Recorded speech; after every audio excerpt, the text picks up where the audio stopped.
Page 228.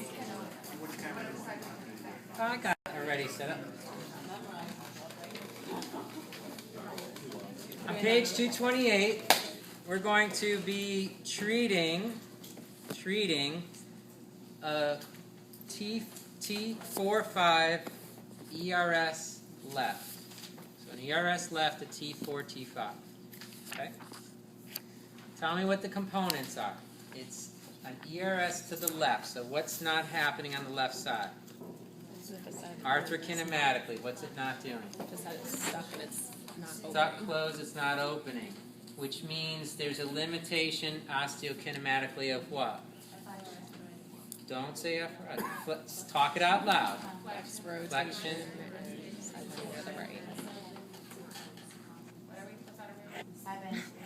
To the right, because it's an ERS left.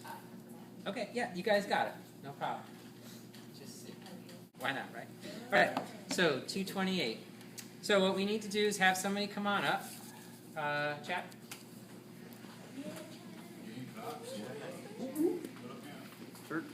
Please, if you don't mind. You're going to be sitting. And I wouldn't hop on it. Nice. Just in case. Okay, great. So, we know ERS left, here's where our lesion is going to be. Okay, on the left side, because the left facet's not opening. So if we were to have done our assessment in neutral, okay, it almost seems like he has one too. In neutral. It looks shifted. Yeah. If we found it in neutral, would it be a minor or a major? Major. Why? Convince me. Because it's found in neutral? Neutral. 50%? Right? Okay, good. Comfortable? Okay. So, what we want to do is first get localized. So come on, down forward. T7, T1, T2, T3, and T4. You said T4-5, correct? Right? Okay. Now remember, at that level, spinous process is a half level below the transverse process. Could I also have used the scapula, the superior angle, or the spine of the scapula, depending on where I wanted to go, to find T3 or T2? Sure, and then count it down that way. It's up to you. What I want to do is I want to find the interspinous space of 4-5. And then what I want to do is I want to find the transverse process of T4 on the left. So now I've got two contacts for my motion, right? Just set it like that. And the reason why I want two contacts is I want to be able to feel motion in as many places as I can to make sure I'm as localized as I possibly can be. So now the next contact is going to be just by monitoring the head. Okay. And let's sit you up in a little bit more neutral position first. Okay. Now, if it's an extension lesion, what's the biggest motion that I want to try to recoup here? Flexion. Now, I can either do just pure flexion this way and come all the way down, but that might put a lot of strain through the neck. Maybe he's got some tightness in the muscle tissue that I haven't been able to fix yet. So what I could also do is do a combination of things. Guide him in a little bit of slouch, so I get flexion from below. And then I bring his head forward and I'm getting flexion in from above. And where I'm monitoring for that is right at the interspinous space. Right? So I do my motion within the sagittal plane to get me localized to flexion first.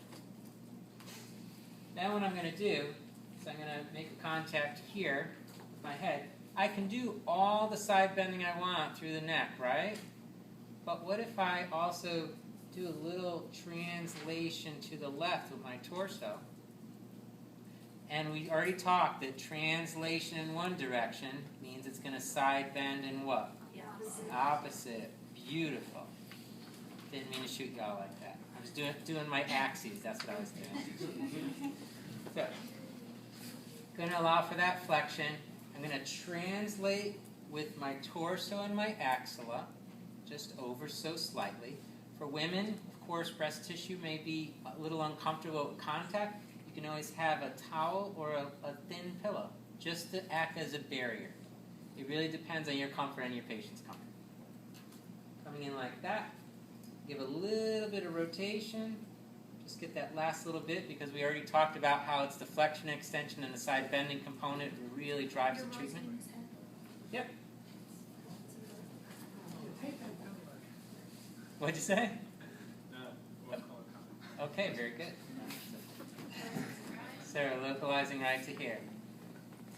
And now, what do I need to, or what can I do, what kind of instruction can I give to my patient to help me with the muscle energy technique? So I want to fire the extensors, side benders, and left rotators to help me with muscle energy.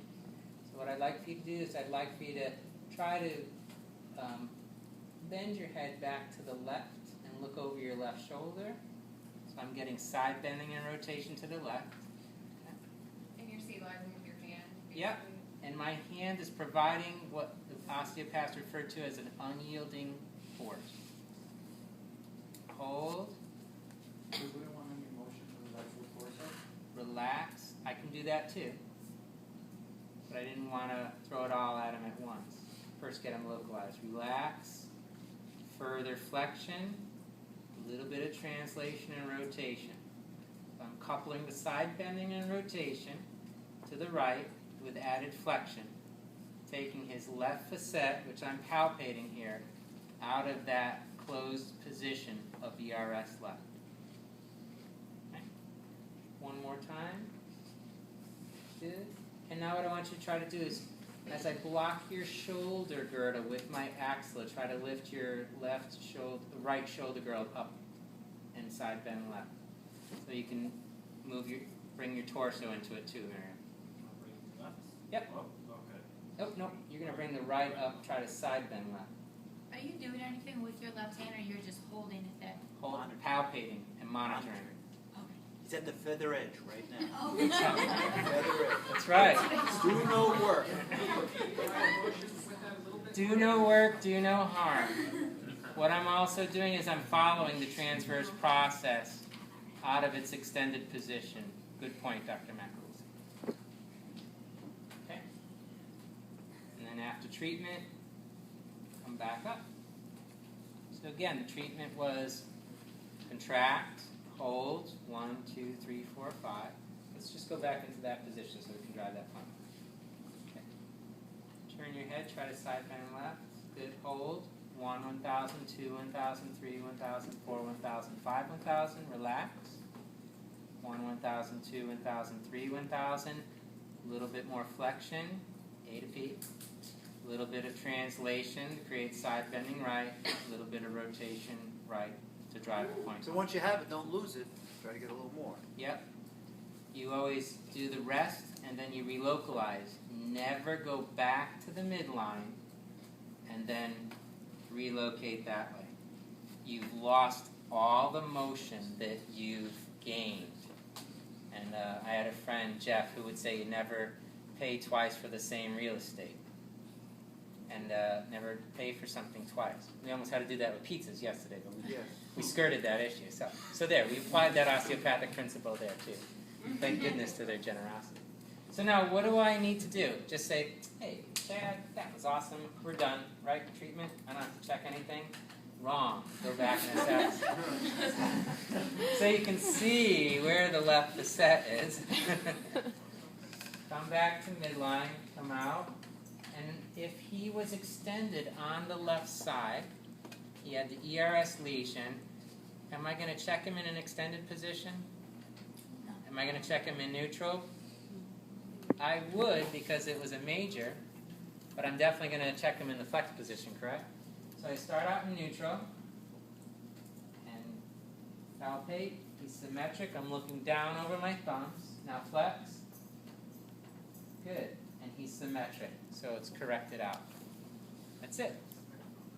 That's the treatment for an ERS. Please? But in terms of when your patient leaves